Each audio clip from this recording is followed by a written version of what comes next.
Festività e cibo rinnovano le tradizioni gastronomiche locali. Noi abbiamo parlato della pasta con le sarde con Patrizia Carlozzo, chef dell'Home Restaurant Sapori di Girgenti. Questa ricetta nasce dal lontano periodo degli Arabi.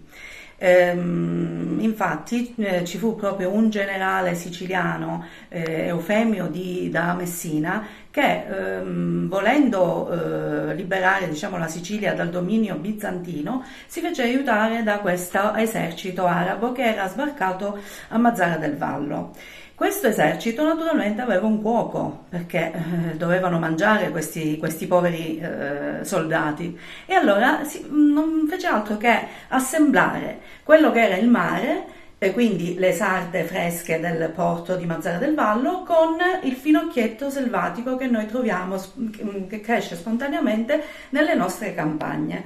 Quindi possiamo già parlare di un amare monti, in sostanza, ecco. È un piatto questo che comunque da un posto all'altro ha delle caratteristiche un po' diverse. Per esempio, io ho visto questa che tu stai preparando, ho visto del pomodoro, quindi sicuramente verrà utilizzato del pomodoro, però ce n'è un tipo che invece è bianca. Perché e come sono Sì, fatte?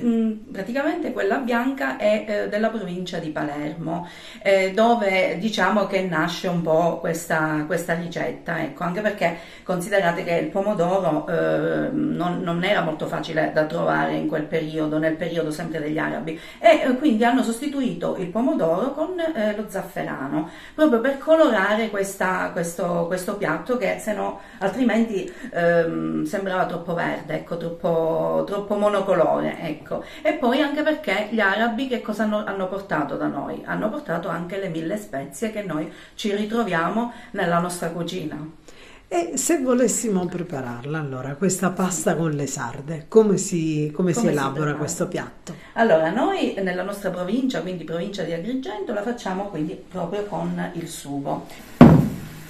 Una manciata di pane attorrato, pan grattato, abbrustolito. E voilà, il piatto è pronto. Buon appetito e buona Pasqua!